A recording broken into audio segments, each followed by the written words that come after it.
क्यों कुछ लोग हमें बिना कारण नफरत करते हैं? आत्मा, ऊर्जा और मनुष्य के व्यवहार का रहस्य। प्रिय आत्ममार्गियों, जय मां पराशक्ति।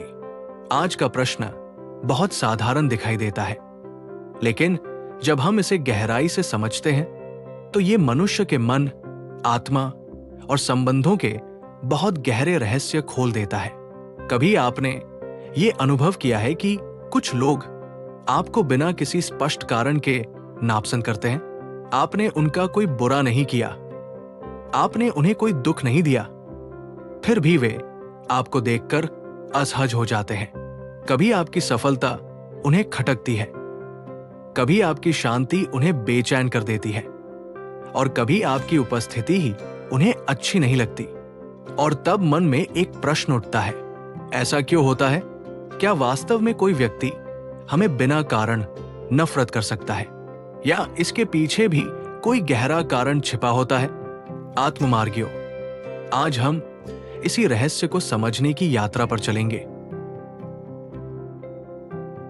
पहला कारण, तुलना और ईर्ष्या। मनुष्य का मन अक्सर तुलना करता है। जब कोई व्यक्ति किसी दूसरे को खुश, सफल या शांत देखता है तो उसके भीतर कभी-कभी एक भावना जन्म लेती है, क्यों उसके पास ये सब है और मेरे पास नहीं? यहीं से ईर्ष्या का जन्म होता है, और जब ये ईर्ष्या गहरी हो जाती है तो धीरे धीरे वो नफरत का रूप ले लेती है। उदाहरण, मान लीजिए दो लोग एक ही कार्यालय में काम करते हैं। एक व्यक्ति मेहनती है, शांत है और अपने काम में पूरी ईमानदारी से लगा रहता है। कुछ समय बाद उसे पदोन्नति मिल जाती है। दूसरा व्यक्ति जो भीतर से असुरक्षित है, इस सच्चाई को स्वीकार नहीं कर पाता। वो सोचने लगता है, शायद ये व्यक्ति मुझसे बेहतर नहीं है, फिर इसे सफलता क्यों मिली? धीरे धीरे उसके मन में नकारात्मक भाव जन्म लेते हैं, और वो व्यक्ति जिसने उसका कभी कोई नुकसान नहीं किया, उसी के प्रति नफरत महसूस करने लगता है। दूसरा कारण, हमारी ऊर्जा। आत्ममार्गियों, हर मनुष्य के भीतर एक ऊर्जा होती है। ये ऊर्जा हमारे विचारों, भावनाओं और अनुभवों से निर्मित होती है। कुछ लोगों की ऊर्जा बहुत शांत और सकारात्मक होती है। जब ऐसे लोग किसी स्थान पर आते हैं तो वहां एक अदृश्य शांति का अनुभव होने लगता है। लेकिन हर व्यक्ति उस ऊर्जा को स्वीकार नहीं कर पाता। जो लोग भीतर से बेचैन होते हैं, वे ऐसी ऊर्जा के सामने असहज हो जाते हैं। उदाहरण, कभी आपने सुना होगा कि कोई व्यक्ति कहता है, मुझे पता नहीं क्यों, लेकिन मुझे ये व्यक्ति पसंद नहीं। असल में उसे उस व्यक्ति से समस्या नहीं होती, उसे उस ऊर्जा से समस्या होती है जो उसे अपने भीतर की बेचैनी का एहसास करा देती है। तीसरा कारण, पुराने अनुभवों की छाया। कभी कभी लोग हमें इसलिए भी नापसंद करते हैं क्योंकि हम उन्हें उनके किसी पुराने अनुभव की याद दिला देते हैं। मनुष्य का मन अक्सर अतीत की छाया में जीता है। उदाहरण, मान लीजिए किसी व्यक्ति को पहले किसी ने धोखा दिया था। अब जब वो किसी नए व्यक्ति से मिलता है जो उसे थोड़ा वैसा ही लगता है, तो उसका मन तुरंत सतर्क हो जाता है। वो सोचता है, शायद ये भी वैसा ही होगा, और बिना समझे ही वो उस व्यक्ति से दूरी बना लेता है। चौथा कारण, आत्माओं के पुराने संबंध। आध्यात्मिक दृष्टि से देखें तो कभी कभी ये संबंध केवल इस जन्म का नहीं होता। कुछ परंपराएं मानती हैं कि आत्मा कई जन्मों की यात्रा करती है। संभव है कि कुछ आत्माएं पहले भी एक दूसरे से जुड़ी रही हों, और उन अनुभवों की ऊर्जा आज भी कहीं न कहीं मौजूद हो। इसलिए कभी कभी हम किसी व्यक्ति को पहली बार देखकर भी एक अजीब सी भावना महसूस करते हैं। पांचवा कारण, अलग अलग चेतना स्तर। आत्ममार्गियों, हर व्यक्ति एक ही चेतना स्तर पर नहीं होता। कुछ लोग जीवन को केवल भौतिक दृष्टि से देखते हैं, कुछ लोग भावनाओं के स्तर पर जीते हैं, और कुछ लोग धीरे धीरे आध्यात्मिक जागरूकता की ओर बढ़ते हैं। जब दो लोग बहुत अलग चेतना स्तर पर होते हैं तो वे एक दूसरे को समझ नहीं पाते, और यही दूरी कभी कभी नफरत जैसी प्रतीत होती है।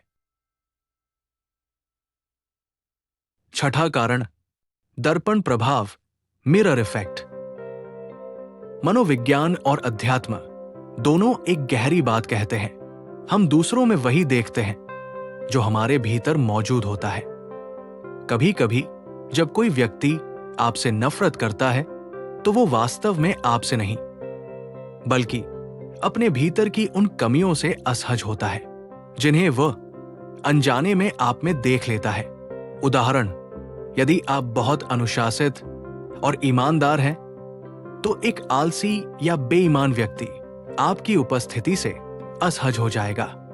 आपकी सच्चाई उसके अंतर्मन को याद दिलाती है कि वो स्वयं कितना असत्य जीवन जी रहा है, और वो इस असहजता को नफरत का नाम दे देता है। सातवां कारण, आपके प्रकाश से उनका अंधकार डरता है। अध्यात्म की भाषा में कहा जाता है, प्रकाश और अंधकार का स्वभाव अलग होता है। जब कोई व्यक्ति आत्म साधना करता है तो उसके चारों ओर एक सूक्ष्म ऊर्जा विकसित होने लगती है। इसे कई परंपराओं में आभा मंडल या ऑरा कहा जाता है। लेकिन जो लोग नकारात्मकता और भ्रम में जी रहे होते हैं उन्हें यह प्रकाश असहज कर देता है, क्योंकि प्रकाश अंधकार को छिपने नहीं देता। एक कहावत है, दीपक की लौ चोर को कभी अच्छी नहीं लगती। आठवां कारण, कर्म का नियम, एक, करुणा का भाव। याद रखिए, जो व्यक्ति नफरत फैला रहा है वो भीतर से बहुत अशांत है। इसलिए ऐसे व्यक्ति के प्रति क्रोध नहीं, करुणा का भाव रखें।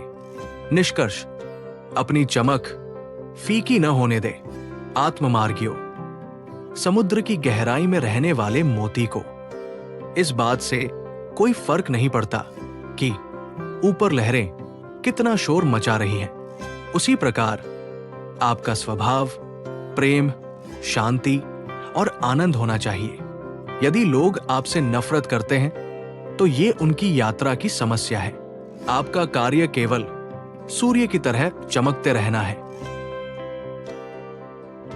अंतिम संदेश, आत्ममार्गियों, संसार की भीड़ में अपनी मौलिकता को मत खोइए। आपकी शांति आपकी सबसे बड़ी शक्ति है। आपका प्रेम आपकी सबसे बड़ी पहचान है। यदि ये वाणी आपको पसंद आई हो तो इसे अपने प्रियजनों और रिश्तेदारों के साथ अवश्य साझा करें, और हमारी इस आध्यात्मिक यात्रा में साथ चलने के लिए हमारे चैनल आत्ममार्गी को सब्सक्राइब करें। कृपया कमेंट बॉक्स में अपनी भावना अवश्य लिखें।